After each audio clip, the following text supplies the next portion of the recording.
my God, we're back again. Come on. Now let's get down to business.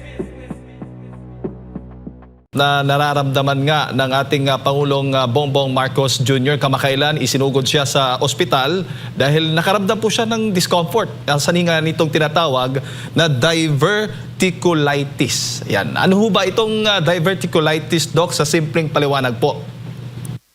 Well, ang diverticulitis, kung makita nyo may tis sa ending, ibig sabihin infection yun. Katulad po ng tonsillitis, ang diverticulitis is another infection. Pero saan ito? Diyan po yan sa large intestine. So bakit nagkakaroon ng ganyan? Nagsisimula kasi yan as parang outpouching ng ating malaking bituka o yung colon. Dahil possible na kulang sa fiber ang kinakain, kulang sa ehersisyo, medyo tumatanda na din, and then pwedeng constipated din. So ang ending nun, tumataas yung pressure doon sa large intestine, kaya nagkakaroon ng paglalabas ng bulsa or outpouching doon sa large intestine. Ngayon, pag merong infection doon sa pouches na yun, parang mga bulsa na yun, yun na yung tinatawag nating diverticulitis. Kung wala pang infection, ang tawag doon ay diverticulosis. Kung may infection na ay diverticulitis. So more on infection po siya ng malaking bituka. Opo, binanggit po ng Pangulo, nabanggit nyo yun kanina dahil sa pagtanda, no? Bukod dyan, ay karaniwan daw po sa mga taong may stress, o stress po, Doc, paano ho yung nakaka-apekto? Yes, kasi po ang sinabi nating stress, general na po yon sa well-being. Hindi lang po bituka ang tatamaan, pati ating pag-iisip, pati puso, pati blood pressure, matatamaan na din po yon. So, hindi medyo parang humihina na po yung ating katawan pag tayo po ay parating stress. So, kasali na din siyempre doon yung bituka. But stress hindi po ay specific lang po sa bituka. Pero nakakatulong po siya sa ganito na pwedeng mas mangyari po ang mga ganitong kondisyon dahil sa stress. Opo. Namamana ho ba itong diverticulitis o mas malaki pa rin yung papel ng lifestyle at yung pagkain, Doc? Regarding sa diverticulitis, dahil nga ito ay sa inasabi nating infection, hindi talaga siya totally namamana. It's more on na nahulog po talaga ito sa lifestyle, sa ating mga eating habits, sa lack of exercise. Yes, katulad na din po ang stress. But basically, pag tumatanda po ang isang tao, mas prone po ito. So, ibig sabihin, marami pong tao ang merong diverticulosis. Kung na-infect siya, magiging diverticulitis. So, basically, nasa lifestyle po. Opo. Anong particular, Doc, na pagkain na madalas o dietary habits po, yung madalas na nagtitrigger na magkaroon po ang isang tao ng ganito pong sakit? Kabaliktaran po ng mga fiber kasi siyempre pag sinabi natin mga high fiber, gulay, prutas, yan po yung mga high fiber natin. Yung mga meat, pag masyadong madami sa meat, pork or beef, mas prone po lalo na pag nagkakaedad. Kaya advisable talaga pag nagkakaedad, less po tayo sa mga meats, no? At sa mas maganda po na high fiber diet. Yung mga karaniwang sintomas naman, Doc, na dapat bantayan ng publiko para nga ay masabing kapag posibleng, nagkakasakit ng tiyan ba? Ano ba yung mga possible sintomas? Palatandaan po ng ating mga kababayan na makakaranas po ng ganito, same thing na nangyari po sa Pangulo. Yung unang sinabi ko, may tinatawag tayong diverticulosis, yung outpouching pa lang, o yung parang paggawa ng bulsa dahil nga sa mga sinabi natin kanina, wala pang nararamdaman ang tao doon. Pagka ito ay infected, yung mga bulsa na yon, tinatawag ng diverticulitis, common po ang lagnatin, mag-chills, pwedeng nasusuka or sumusuka talaga, at yung karamihan na sakit ng tiyan ay nasa left side. In comparison po sa appendicitis ay nasa right side, ito po ay nasa left side. So, but hindi talaga specific lang, no? Kasi pwede pa rin other parts ng tiyan. Basta basically, it's a combination of fever, nasusuka at masakit ang tiyan. Yung punto po dapat na makita mo na dapat magpatingin ka kagad sa doktor dahil nagkakaroon nga ang isang pasyente na may pananakit ng tiyan. Ano pong punto po, particular doc, na dapat siyang magpatingin na kaagad sa doktor? Pag persistent po yung sakit ng tiyan, actually any part ng tiyan ay kailangan talagang magpa-check up. Although mas common yung alam nating appendicitis na sa lower right side. Yun kasi inooperahan talaga ang appendicitis. Mas concerned tayo sa lower right side ng tiyan. But kung other parts ng tiyan ay masakit at persistent po, no? Kahit hindi sa right side, pwedeng sa left side, kailangan talagang magpakonsulta na kaagad dahil marami pong piyesa ang ating tiyan, hindi lang po bituka, may atay pa, may pancreas pa. So yung persistent po, kailangan po talagang dalhin sa doktor para po ay ma-assess kaagad. Oo. Gaano ho ba ito kadelikado, Doc? May mga kaso ba na life-threatening na ang diverticulitis? Well, pag pinabayaan mo yung diverticulitis dahil sinabi ko ito ay isang infection, may nana yan. Pag pinabayaan yan, tinitiis lang or ininuman lang ng mga pain relievers, pwedeng lumala yung nana. Alam nyo naman tong nana, bumubutas ito. So, pwedeng mabutas ang bituka. Pag nabutas ang bituka, lalabas siyempre ang dumi, pasensya sa nakikinig. Delikado po yon, no? Pwede po tayong mamatay dahil sa infection. Kailangan kagad ng immediate operation kapag ganito. Pero kung sa simula pa lang po, antibiotics ay talagang nakakatulong. Ang doktor na po ang magde-decide kung oral antibiotics or dapat ba siyang i-admit at sa dextrose idadaan ang antibiotics. So, pwedeng delikado pero pwedeng agapan basta maaga po. Opo, paano yung sa kaso naman po ng Pangulo, sumailalim siya lamang sa medical observation? Gaano ho ba o ano po ba yung ipinahihiwatig nito tungkol sa severity ng kanyang kondisyon? Well, hindi pa ako talaga 100% sure na yun na po talaga ang case kasi nga wala namang lagnat na na-mention at nagtrabaho naman kagad ang presidente. So actually pagka diverticulitis kailangan din ng marami pang test at karamihan po ay kailangan mo ng gamutin. So in a sense, it could be preventive lang ng diverticulitis. Baka mild pa lang yon kasi nga nakauwi ka agad. No? Kasi basic nga, lalo na pag senior citizen at may naramdaman at inadmit sa gabi, karamihan ay hindi ka agad napapauwi dahil tinetest pa po. So in a sense po, kung diverticulitis only, mahulog pa lang siya sa mild and it could be oral medication lang po yung binigay. So kailangan ng antibiotics, parang ganun lang po at walang need na o kailangan na parang operasyon, parang ganun po, Doc? Yes po, kung simula pa lang, mild pa lang, yes, oral lang po ang binibigay. Opo. Doc, bago ko lang ipasa kay Partner Admar, yung mga bawal na pagkain naman o gawain na habang nagpapagaling ang isang tao, tulad nito sa kaso po ng Pangulo na may diverticulitis. Well, ang hindi ko pa na-mention, kunwari naninigarilyo, yan, mas prone po. And obesity, pagka hindi natin control yung ating timbang, pwede pong mas prone po tayo.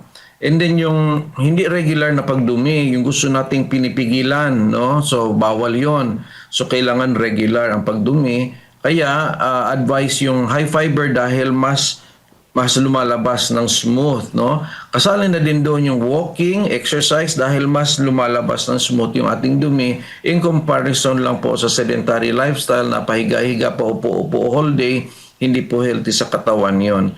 And then, balik tayo doon sa diet na avoid tayo ng too much meat, no? Hindi po advisable na too much meat. Pwedeng may meat pero wag po too much and i-balance po natin sa fruits and vegetables. Doc, may buntag si Admar po ito. Clarify ko lang, common ba ito na klase ng sakit? Kasi yung trabaho naman siguro ng Pangulo, marami din naman siguro mga Pilipino na nasa stress, pagod, nag-overtime, marami pong mga ganyan din po sa ating mga kababayan. Pero yung iba siguro, ngayon lang nakarinig nitong ganitong klase po ng sakit, Doc. Opo, no? Actually, yung diverticulosis, mahulog yung common, no? Yung diverticulitis, yun yung na-infect na yung diverticulosis, no? As I said, diverticulosis is yung nag-outpouching dahil nga sa lifestyle. occasionally pwedeng ma-infect yun, and yun ang isa sa mga differential diagnosis pag isang pasyenteng may sakit ng tiyan.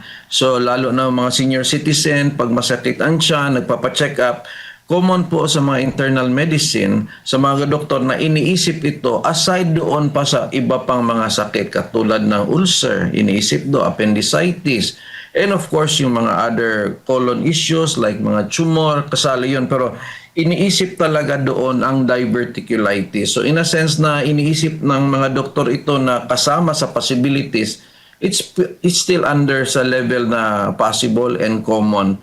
But it's not that very naririnig o nangyayari.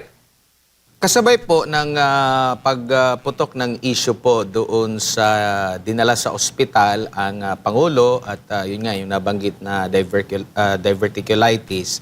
Meron pang isa pong pumutok din at nag-viral na klase daw po ng sakit na unang na-report na ito daw yung naramdaman ng Pangulo. Ngunit wala naman, hindi naman ito kinonfirm mismo ng Pangulo. Ito pong arrhythmia due to chronic insomnia.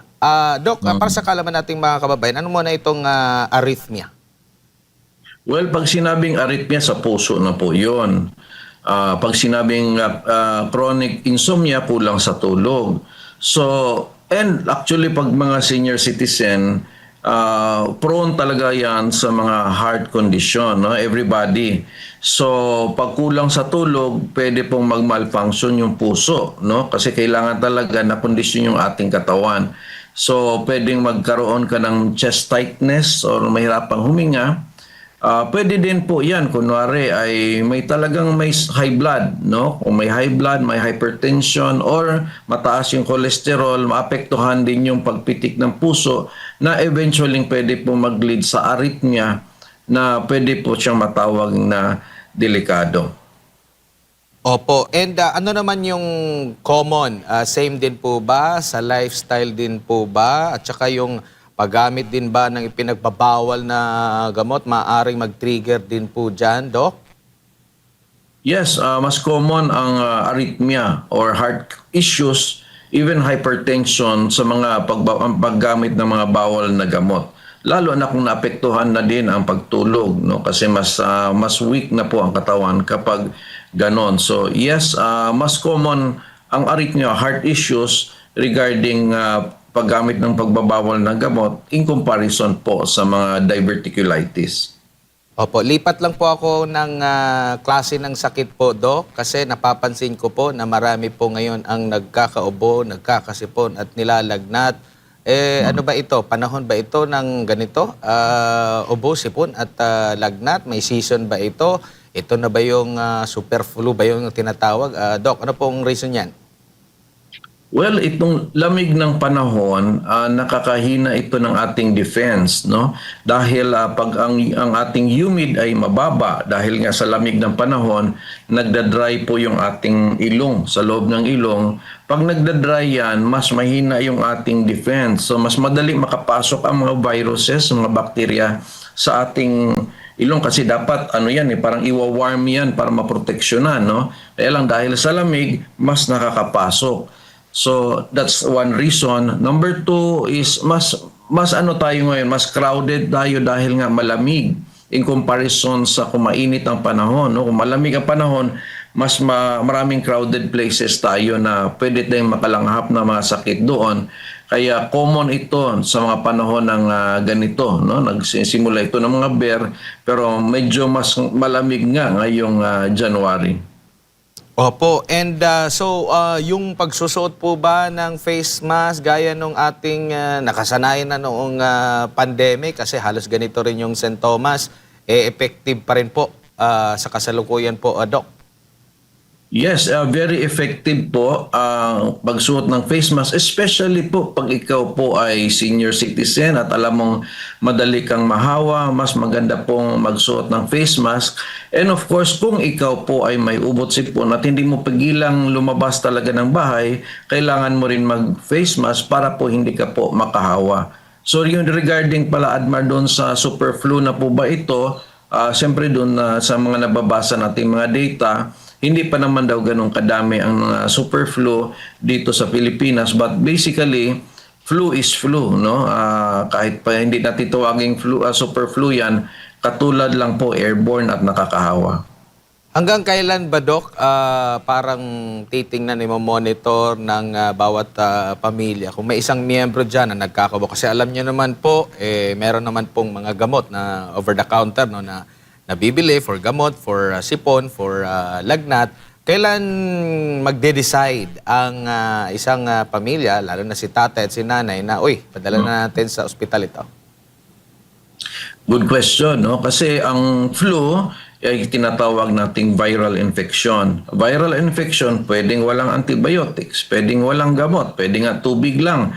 Antayin lang natin, gagaling lang. Sometimes 2 to 3 days, pinakamatagal is 5 days. So, siyempre, hindi natin inaantay ang 5 days kung nakikita naman natin everyday ay palala ng palala. Especially po sa mga senior citizens or sa mga maliliit na bata. So, everyday, sinasabi ko nga, tingnan nyo natin kasi yung ubo ang mas problem natin. No? Kung regarding sa pneumonia, mas problem tayo sa ubo in comparison sa sipon. Kung sinisipon man lang, hindi masyado inubo, medyo observe tayo. Pero yung ubo, whole day, nahirapang huminga, pag natutulog, nagigising sa ubo, sinasabi ko, huwag na natin patagalin. Baka yung virus na yon ay nag-trigger na ng opening na makapasok ang another bacteria which is pneumonia na. Ganun po kasi yan. Para yan silang teamwork, no?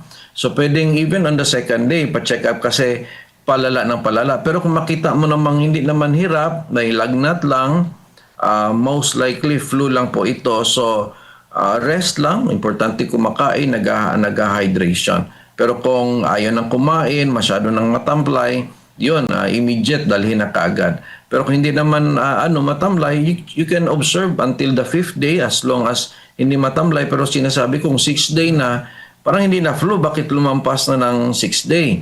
It could be other infection na din. So, kailangan din magpa-check up. Pero hindi natin nga inaantay ang 6 days kung matamlay ang pasyente. Opo. Lipat ulit ako ng issue, Doc, no? Kasi nitong nakalipas na mga araw, nauuso po yung mga maritime accident, maritime incident, lalo na din dyan sa inyo, sa Davao City. Merong insidente po dyan.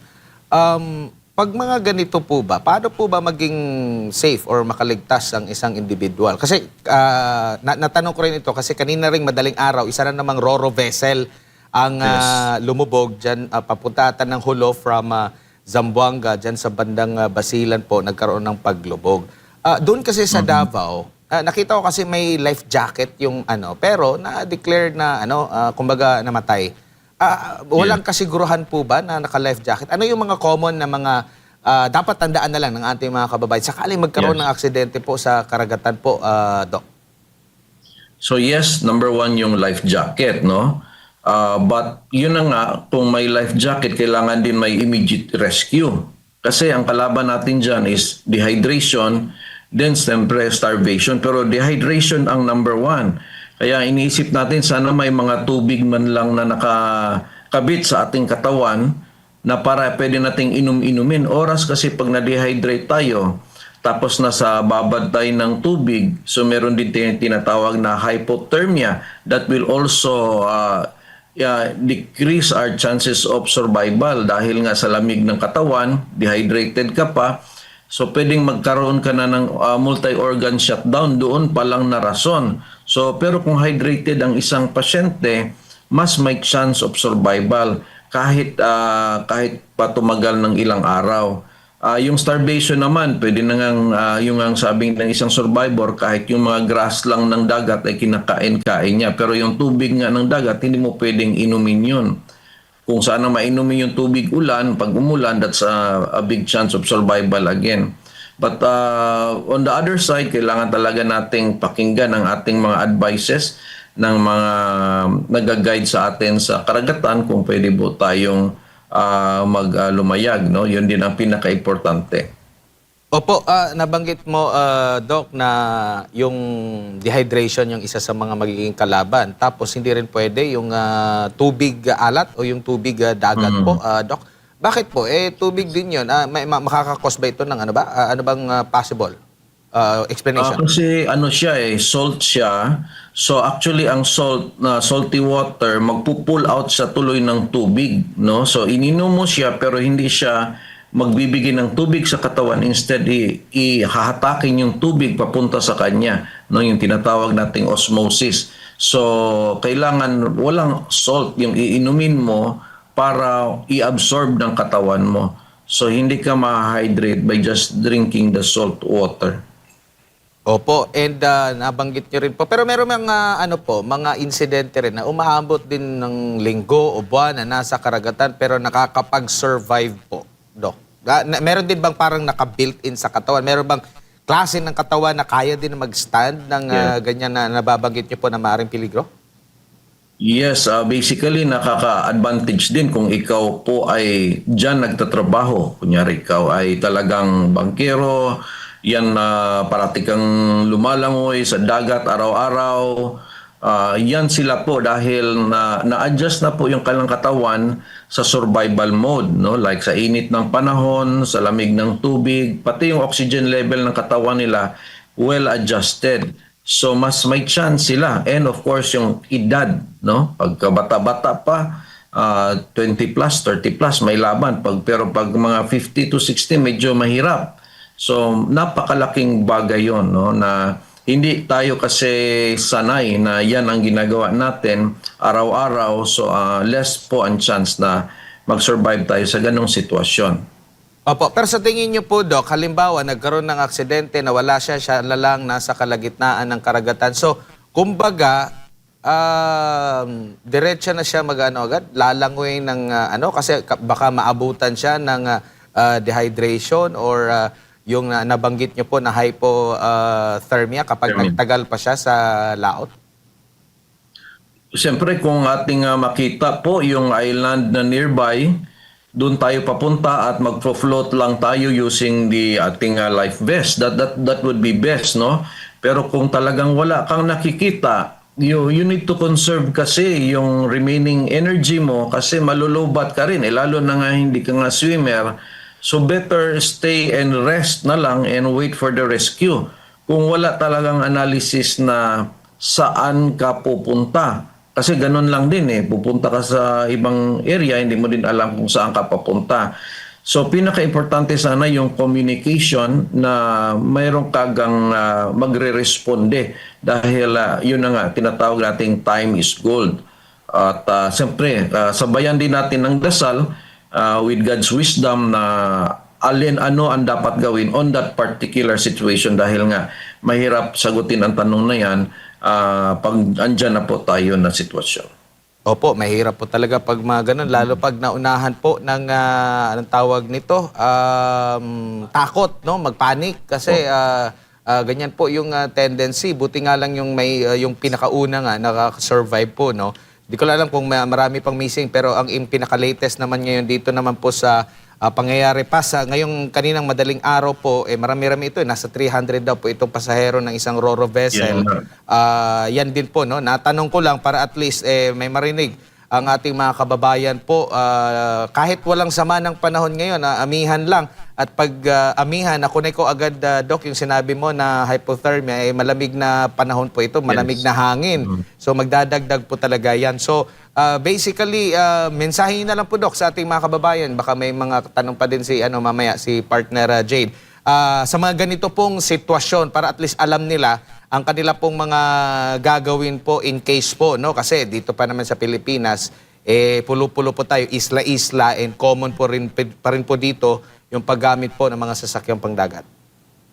Yes po, ang importante talaga communication. Pag ikaw po andyan, alam mo na may ka-communicate ka dito sa ating lugar at maganda pag ikaw po pumunta sa dagat, yung area sana napuntahan natin ay meron pa ring signal, no? Dahil mahirap pumunta, very risky kung wala. And then advance yung ating pag-iisip na meron sana tayong tubig na just in case may ganun mangyari, yung life vest natin is number 1 doon, pero meron sana tayong tubig na mainom at meron ding konting pagkain para lang to survive while we are waiting. So hindi natin masyado naiisip yan, pero ngayon parang naisip natin talaga na kailangan ng energy ng katawan natin to survive that kind of situation.